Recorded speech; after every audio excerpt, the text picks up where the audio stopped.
Mi nombre es Joana Aguilera y este es mi video de presentación final para el curso. Primeramente, pues en el curso aprendimos muchas cosas sobre la enseñanza bilingüe, la biliteracidad, los diferentes estándares que es ILAR y ESLAR, cómo ayudar a los estudiantes a que aprendan ambos idiomas.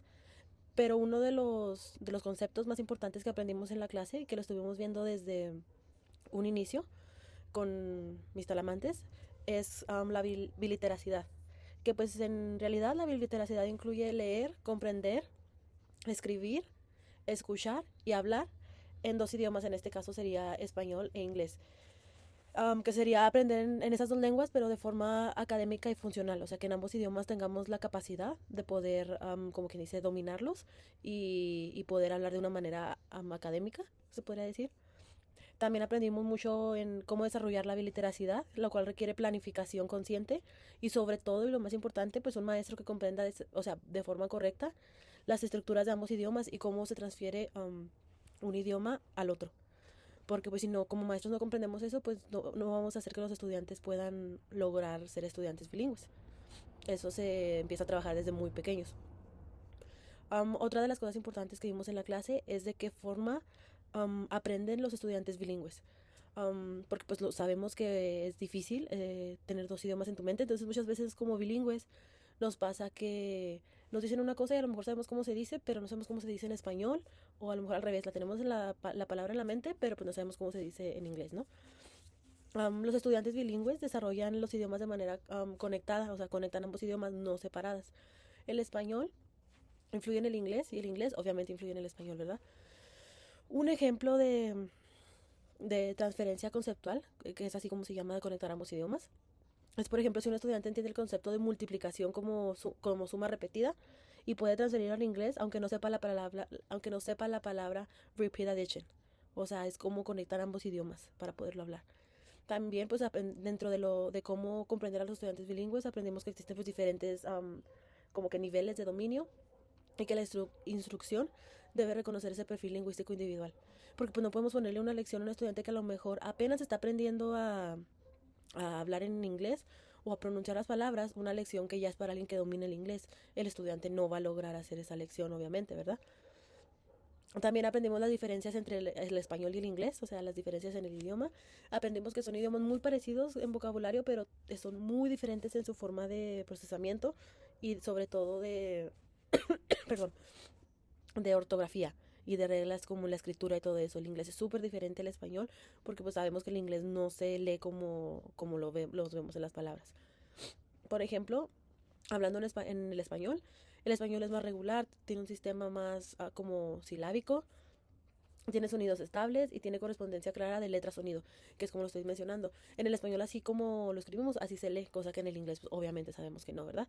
En cambio, en el inglés es más irregular, tiene un sistema fonémico, tiene sonidos múltiples por letra y se requiere más análisis morfólico y ortográfico en el inglés que en el español. Lo cual sabemos que pues estas diferencias de lenguaje pues obviamente impactan mucho en la lectura, en la fluidez y en la ortografía del estudiante. Ahora otro de los temas muy importantes de los que hablamos y que sabemos que es un tema muy importante que como maestros debemos de saber porque pues como sabemos este tema lo incluye el content exam, entonces tenemos que estar súper bien, o sea como que saber súper bien ese tema, que es la fonética en español y pues phonics, ¿verdad? En inglés. Um, una de las distinciones como muy fundamentales es que la fonética ayuda a dividir palabras por sílaba y entender el acento. Y phonics permite decodificar las palabras a través de patrones ortográficos. Por ejemplo, aquí puse algunos ejemplos porque pues sabemos que a veces no pues entendemos muy bien, ¿verdad? En español usamos el acento, cosa que no existe en el inglés, ¿verdad? En el inglés pues no tenemos acentos. Y por ejemplo en español las palabras graves llevan acento cuando no terminan en S, en N o en vocal. En cambio en inglés pues es long vowel sound, is produced when a silent E is present. Ambas son reglas que tiene la fonética, perdón, y phonics, ¿verdad? O sea, que es lo mismo. Ambas son reglas, pero son reglas diferentes y con propósitos distintos en el lenguaje de español y en el lenguaje de inglés. Otro de los temas importantes que vimos durante la clase es la ortografía, pues en ambos idiomas, ¿verdad? ambos idiomas tienen sus reglas ortográficas que debemos pues siempre de respetarlas, ¿verdad? Pero pues obviamente son diferentes porque pues son dos diferentes idiomas. Por ejemplo, aprendimos que la ortografía es parte del significado de la palabra. Por ejemplo, una de las palabras en español con significado distinto es cuando escribimos vino, de la bebida vino, y cuando escribimos vino, pero vino refiriéndonos al verbo, o sea, el vino para acá, ¿verdad? En vez de referirnos a la bebida vino, pero se escriben igual. Entonces también, por ejemplo, si escribimos tú con acento y escribimos tú sin acento, son dos palabras distintas, pero el acento las cambia. También él, o sea, como con persona, el acento, y él, cuando escribimos un objeto, ¿verdad? Y en inglés, pues hay palabras que se leen igual, o que parecen la misma, o que pueden sonar igual, pero no tienen el mismo significado. Por ejemplo, principal y principal de, perdón, y principal de director. O sea, principal de principal y principal de, ¿cómo se llama? Del encargado de la escuela, del director, perdón. Y por ejemplo, es diferente si decimos bear, de animal, a bear, de la otra palabra, ¿verdad? Y luego, por ejemplo, si decimos beer, es cerveza, pero si decimos bear, es oso. Entonces son palabras que son muy parecidas, pero son cosas distintas, ¿verdad? La ortografía siempre se enseña por patrones y comparando palabras y obviamente sobre todo relacionándolas con el contexto que tenemos. Obviamente no vamos a usar unas palabras que se escriben igual, pero que no son en ese contexto, ¿verdad? Sabemos, obviamente al ver el contexto, sabemos qué tipo de palabra vamos a usar y cuál es la palabra correcta. Otra de las cosas, otra de las cosas importantes que aprendimos en clase y que se me quedaron muy grabadas son los cognados, que son palabras que casi significan lo mismo en ambos idiomas, en pocas palabras, que, que casi se pronuncian igual. Por ejemplo, ecosystem a ecosistema, prediction a predicción y por ejemplo transportation a transportación. Son palabras, por ejemplo, car, carro. O sea, casi es lo mismo, pero estamos hablando en español y en inglés. Su enseñanza de los cognados pues, obviamente permite acceso de inmediato a conceptos, ¿verdad? O sea, cuando los escuchamos de volada sabemos en nuestra mente qué es. También otro de los puntos clave que hablamos durante todo el semestre en la clase que hicimos, de hecho varias presentaciones y pósters, etcétera, fue los estándares ILAR y ESLAR, que son pues obviamente los estándares que nos ayudan como maestros a orientar la enseñanza del lenguaje y la lectoescritura en los salones bilingües. ILAR significa English Language Arts and Reading y obviamente ESLAR pues es lo mismo, nada más que en Spanish, ¿verdad? Spanish Language Art and Reading. Ambos son marcos oficiales del estado de Texas. También uno de los puntos más importantes que aprendimos durante el semestre, ¿verdad?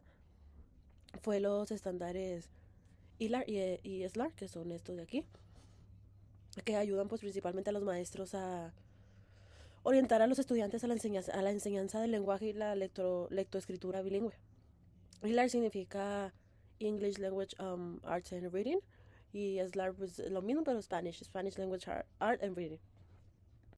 Ambos estándares en ambos idiomas son marcos oficiales del estado de Texas que guían a que los estudiantes deben de aprender en cada grado, deben de aprender lectura, escritura, vocabulario, expresión oral y comprensión. Estos estándares existen para asegurar que los estudiantes tengan acceso a un aprendizaje balanceado de alfabetización, ya sea pues en inglés o en español, y son especialmente importantes cuando trabajamos con estudiantes bilingües como los estamos preparando nosotros. Durante clase aprendimos que los estándares ayudan específicamente a los estudiantes bilingües porque garantizan continuidad del aprendizaje aunque cambie de idioma, apoyan la transferencia de habilidades entre inglés y español, aseguran que ambos idiomas tengan rigor académico, permiten desarrollar pensamientos críticos en ambos idiomas y fomentan análisis textual profundo en más de una lengua. También cuando se usan de una forma paralela, un maestro bilingüe como es lo que nosotros estamos tratando de ser, podemos identificar que se enseña igual en ambos idiomas, que se debe de adaptar por diferencias lingüísticas y qué habilidades se pueden transferir directamente. Por ejemplo, la habilidad de identificar la idea principal es igual en ambos idiomas aunque cambien un poco los estándares y sobre todo aunque cambie la estructura sintáctica y el vocabulario. Aunque pues ambos estándares en diferentes idiomas son diferentes, tienen varias similitudes. Que una de las similitudes que tienen ambos estándares es la lectura crítica en textos informativos y literarios, escritura académica y funcional, procesos cognitivos similares y comunicación oral. Estas son algunas de las similitudes que tienen entre ambos estándares, sean en español o sean en inglés. Pero como lo sabemos, obviamente también tienen sus diferencias, los cuales una de las diferencias es que la ortografía tiene distinta enseñanza en ILAR y en ESLAR. También la fonología es distinta en ambos idiomas. También la escritura tiene enfoques distintos en los diferentes idiomas de los estándares. Como por ejemplo, hablando de que tienen diferentes enfoques en la escritura. Por ejemplo, ESLAR requiere más acentuación, uso de mayúsculas, obviamente nombres propios y títulos, y concordancia de género y número, que en el inglés sabemos que no. Un ejemplo es las niñas pequeñas. O sea, obviamente no puedo decir la niñas pequeña, pues no, ¿verdad? O sea, tiene que concordar toda la oración. Y el ILAR requiere word choice, transition words, spelling patterns y verb tense consistency. Por ejemplo, walk es diferente así decimos walk en presente, y también es diferente si decimos walking. Ahora, ¿cómo favorecen estos estándares a los estudiantes bilingües, verdad? Durante la clase, y según lo que leímos, aprendimos que cuando un maestro usa ambos estándares de forma estratégica, obviamente va a poder enseñar una transferencia entre idiomas. El español se usa como puente hacia el inglés. Se evita la instrucción separada sin conexión. Se refuerzan habilidades cognitivas y se fortalece vocabulario académico, obviamente en ambas lenguas, no nada más en una. Por ejemplo, un ejemplo de transferencia que aparece en ambos estándares es la habilidad de identificar evidencia del texto. Y en ESLAR usan buscar datos que apoyen tu idea. Y en ILAR usan, o sea, literal, find evidence that supports your claim, que es pues lo mismo pero en diferentes idiomas. Así que como reflexión sobre ILAR y ESLAR, es que pues obviamente no se trata de dos programas separados, obviamente están conectados ambos, aunque son en diferente idioma.